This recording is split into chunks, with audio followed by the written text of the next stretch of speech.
I bought a car with 60,000 miles on the dash. A mechanic later told me it actually had over 180,000. The odometer had been rolled back by more than half. I found the car from a private seller online, a clean-looking sedan, low miles for the year, priced a little under market. It seemed like a great deal. The seller had a story ready. He said he barely drove it, mostly short trips around town, and worked from home most of the week.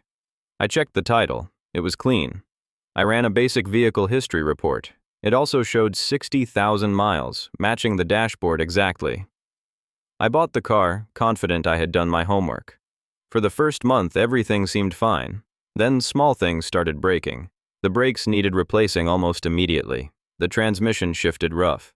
None of it matched a car with only 60,000 miles.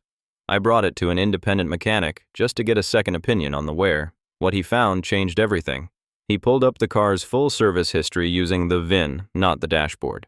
A repair shop 3 states away had recorded an oil change at 187,000 miles 2 years before I bought it.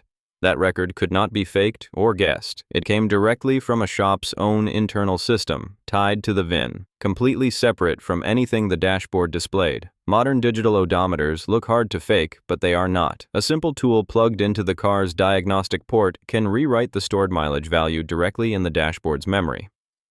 These tools are sold openly online for under $100, marketed vaguely as dashboard calibration devices, even though rolling back mileage is illegal under federal law. Once the number is changed, every basic vehicle history report simply reflects whatever the dashboard says because most reports pull mileage from inspection and registration records, which also just read the dashboard. The only way to catch it is to find a mileage record that came from somewhere the rollback tool could never reach. Service shops, dealership maintenance logs, even old insurance claims. I went back through every record I could find. A timing belt service 2 years earlier listed 160,000 miles. An inspection before that listed 140,000. The real mileage had been climbing the entire time. The rollback had happened recently, almost certainly right before the car was listed for sale, specifically to make it look far newer than it actually was. I tried contacting the seller. The phone number was already disconnected. The profile that listed the car online had been deleted entirely. Odometer fraud costs American consumers an estimated $1 billion every year, according to the National Highway Traffic Safety Administration, affecting hundreds of thousands of vehicles. A car that looks like it has 60,000 miles sells for thousands more than the same car with 187,000. That gap is the entire profit motive behind the crime. It is also far more dangerous than just an unfair price.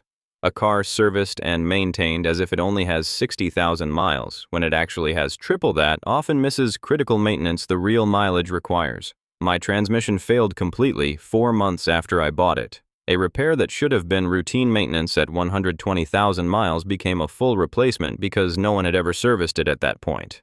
I filed a report with my state's Attorney General Consumer Protection Division. Odometer fraud is a federal crime, and many states allow you to sue for damages, sometimes for multiple times the loss. But by the time most buyers discover the rollback, the seller is long gone, the profile is deleted, and recovering the money becomes its own difficult fight. Here is what actually catches a rollback. Before buying any used car, request the full VIN-based history, not just a dashboard reading, and look specifically for any mileage listed on a service record, inspection, or insurance claim. If the most recent service record mileage is higher than what the dashboard shows today, that is not a clerical error. That is the single clearest sign of a rollback. Also check the wear in person. Worn pedal rubber, a sagging driver's seat, and a cracked steering wheel all tell the truth a dashboard number can be made to lie about. A car's true mileage is written in dozens of places that never touch the dashboard. The number you see first is the easiest one to fake, and the last one you should ever fully trust.